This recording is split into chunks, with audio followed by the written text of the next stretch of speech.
دینی عامه شوې ده او دا خلک په دې دین باندې عمل نه کوي، دا فحاشي زیاته شوې ده او دا عذابونه راغلي دي، دا فتنې راغلي دي. د دې اصل وجه څه شی ده او د دې اصل سبب څه شی دی؟ نو زه تاسو ته د هغې وضاحت کول غواړم چې د دې اصل وجه او سبب دا دی چې نن سبا ټیک ټاک راوتی دی او د ټیک ټاک د وجې نه چې دی نو دا فحاشي عامه شوې ده. دا څومره تکلیفونه به د خلکو باندې راځي او د عذابونه راځي زیات تر د دغه ټیک ټاک د وجې نه چې په دې باندې زیات تر فحاشي یعنی معاشرې ته غلط ناسور خورئ، معاشرې ته غلط ناسور خورئ، د دې وجې نه د عذابونه په موږ باندې راغلي دي. یعنی بعضې خلک د دې د وجې نه قرآن ته شا کړي، د قرآن نه راخلي، د قرآن طرف ته هغې مخه نه ورګرځوي، د الله دین طرف ته نه ورځي، د حضور علیه الصلاة والسلام مبارک د احادیث چې څومره دي هغې طرف ته نه ورځي، هغه نه ستړي کوي، په هغې باندې عمل نه کوي، په قرآن باندې عمل نه کوي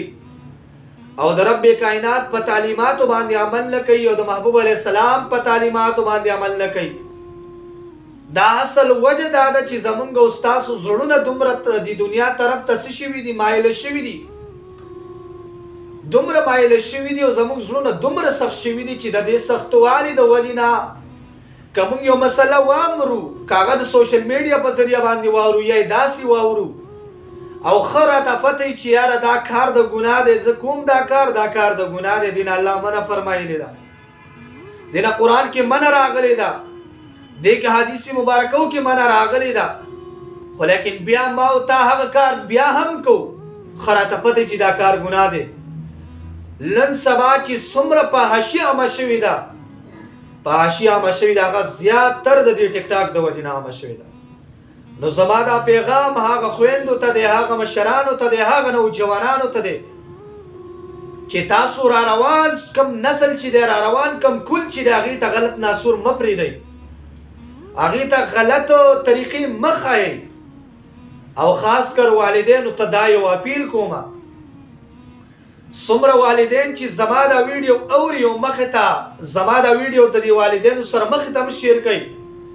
چې څومره هم دي نو د خپلو بچو ته موبایل یې مه اخلئ، ځکه د هغې د ماشومتوب نه بعضې داسې ماشومان دي چې هغې سره موبایل او دا غلطې ویډیوګانې به کوي، دا فحاش د دې تربیت د دې وخت نه داسې وشي نو چې د دې تربیت د دې وخت نه داسې وشي نو چې دا بیا غټېږي او دا ځوانۍ ته رسي، نو لحاظه د ده تربیت به دغه رنګې وي دا به غلط ناسور نور هم معاشرې ته ورکوي. نو زما ریکویسټ دا ده چې زما دا ویډیو مخکې شیر کوئ، هغه خلکو ته یې ورسوئ، هغه نوجوانانو ته، هغه خویندو ته، هغه مشرانو ته چې خلار شئ د دې ټیک ټاک نه. دغه قبر ته به یو ورځ ورځئ، که تاسو په دې دنیا باندې خپل زړه خوشحاله کوئ، په دې باندې ډېرې پیسې هم وګټئ په دې باندې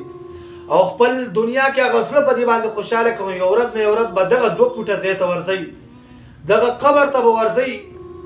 او دغه قبر کې به تا ته د دې سزا میلاویږي. یو سړی وایي چې په دې دنیا باندې زه زندګي تېره کړمه او قبر کې دې ما ته راحت وي، نو لحاظه له دې نه ځان وساتئ، د دې غلط کارونو نه. په دې ټیک ټاک باندې زیاتر فحاشي خورېږي، غلط ناسور معاشرې ته ورکړی کېږي، لحاظه له دې نه ځان وساتئ او زما دا ویډیو مخکې شیر کړئ چې هغه خلکو ته ورسي، هغه جوانانو ته ورسي کوم چې سوشل میډیا سره وابسته دي او دا ټیک ټاک یې کوي، هغه خویندې، هغه مشران، بعضې داسې مشران هم دي چې هغې ځان لیونی کړی دی او د سلو پیسو دپاره یا د څه شهرت دپاره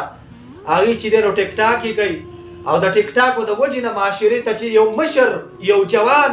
هغه داسې کار کوي چې معاشرې ته غلط ناسور ورکوي نو هغه ماشوم بیا خامخا کوي.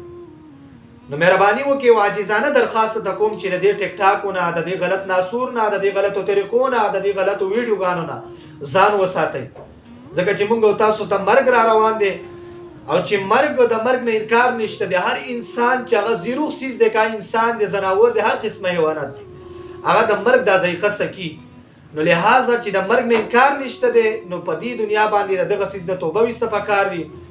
او زما دا ویډیو مخکې شیر کړه چې دا خلک د دې فتنو نه ځان وساتي او لحاظه